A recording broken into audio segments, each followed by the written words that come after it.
السلام علیکم علی گڑھ. تو شروع کرتے ہیں اپنا شو میٹکو مسالہ. اور ہمارے ساتھ ہمارے بھائی ہیں سمیع اللہ. جانیں گے اس اے ایم یو کے بارے میں, کچھ یہاں کی تاریخ کے بارے میں, یہاں کے کلچر کے بارے میں, اور یہاں کے رہن سہن کے بارے میں. تو چلیے شروعات کرتے ہیں بنا کسی دیری کے. سمیع اللہ بھائی پہلے تو اپنا پریچے دے دیجیے. میرا نام سمیع اللہ ہے. میرا تعلق اعظم گڑھ کے ایک قصبہ سرائے میر سے ہے, اور میری تعلیم مدرسۃ الاصلاح پہ ہوئی, اور اس کے بعد میں نے علی گڑھ مسلم یونیورسٹی میں داخلہ لیا, اور اب میں علی گڑھ مسلم یونیورسٹی کے تاریخی شعبہ اردو بی اے ریسرچ سال چہارم کا طالب علم ہوں. طالب علم, اچھا. تو ہم اس پوڈ کاسٹ کی شروعات کرنے سے پہلے کچھ باتیں جو ہم آپ کو بتانا چاہیں گے. پہلی بات تو یہ کہ آپ اگر علی گڑھ آئے, آپ نے شیروانی نہ پہنی. جی, علی گڑھ تو شیروانی اور علی گڑھ کا بہت پرانا رشتہ رہا ہے اور گہرا رشتہ رہا ہے. اچھا, علی گڑھ کی شیروانی اور آپ کی مہمان نوازی, جی ہاں, ہم شاہد رضا, ہمیں بہت پسند آئی. بہت شکریہ, بہت شکریہ. ہاں, شیروانی کے بارے میں اگر ہم نے بات کی ہے تو شیروانی کی جو یہ شروعات ہے, کچھ اس بارے میں اگر کچھ آپ بتانا چاہیں. شیروانی کا تعلق علی گڑھ سے بہت پرانا ہے, بلکہ بانی درسگاہ کی یہ ترتیب رہی ہے, انہی کی ایجاد کردہ رہی ہے. اچھا. انہوں نے اپنے طلبہ کے لیے ایک ایسا لباس منتخب کیا جو تمام جہان کو سمیٹ کر کے پیش کرتا ہے. اچھا. مثال کے طور پر جب ہم اعظم گڑھ میں ہوتے ہیں, یا کوئی بہار کا ہے تو بہار کا, کوئی کیرل کا ہے, کوئی ساؤتھ انڈیا, نارتھ انڈیا, کہیں کی آپ پوری مطلب ہندوستان یا باہر کے آ رہے ہیں, تو آپ کے گھر میں آپ کی اپنی تہذیب ہوگی. اچھا. آپ کے کھانے کا, رہن سہن کا انداز ہوگا. لیکن بانی درسگاہ نے یہ طے کیا کہ ہم اپنی تہذیب میں بچوں کو تراشیں گے, ان کو جو ہے پیش کریں گے, اور ایسا ہیرا تراش کریں گے کہ وہ دنیا کے لیے مثال بن جائے گا.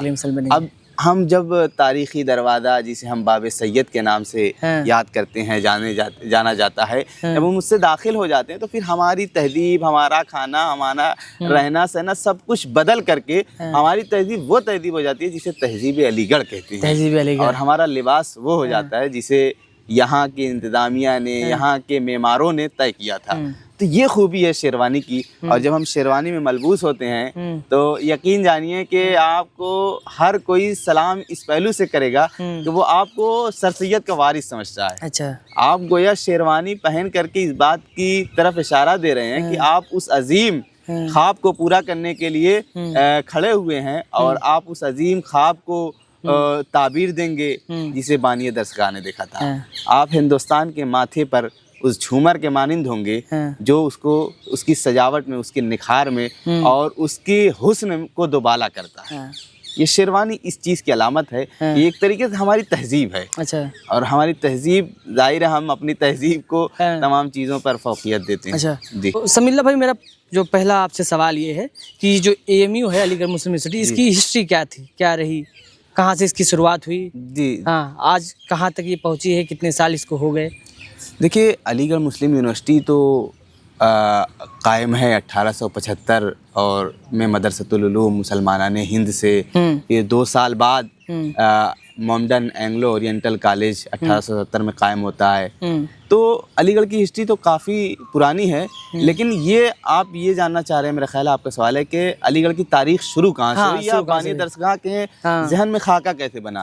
تو حقیقت یہ ہے کہ ہندوستان میں اس دور میں جب مغلوں کے اقبال کا سورج اپنے نصف النہار کو پہنچ کر کے اپنے غروب کو تھا, یا غروب ہو چکا تھا, اور مغل سلطنت جسے اپنے ہونے پر بڑا فخر تھا, جب انگریزوں کی حکومت آئی, انگریزوں نے اپنی جو بھی سازشوں سے ان کو ختم کیا, تو مسلمانوں کے پاس کوئی سوچنے کے لیے ایک طریقے سے ذہن بھی نہیں بچا ہوا تھا.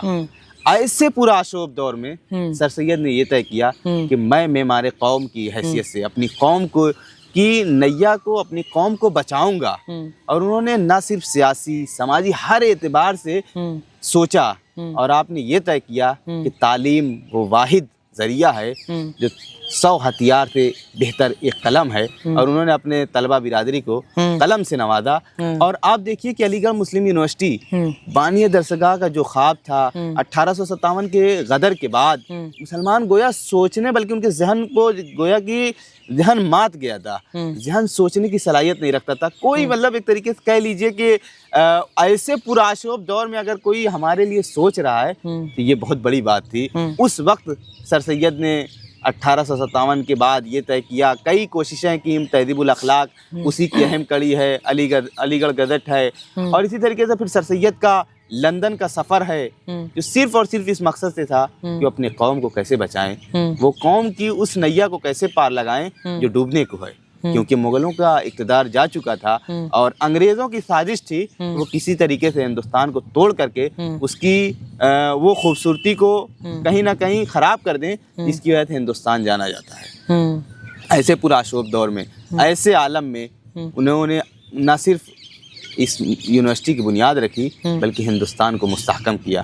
ہندوستان کی بقا اور اس کے تحفظ کی ضمانت کہیں نہ کہیں یہ علی گڑھ مسلم یونیورسٹی ہے، اور اس کا مرکزی کردار رہا ہے ہندوستان کے اہم عہدے پر یہاں کے فارغ التحصیل نے اپنا کردار ادا کیا، اپنی خدمات انجام دی، جس کے باعث ہندوستان، اسے ہم کہہ سکتے ہیں کہ چمیلی اور بیلے سے تو بس گلدان مہکے گا، جو ہم سب مل کے بیٹھیں گے تو ہندوستان بیٹھے گا۔ یہ تاریخ علی گڑھ نے دی ہے۔ جی ماشاء اللہ۔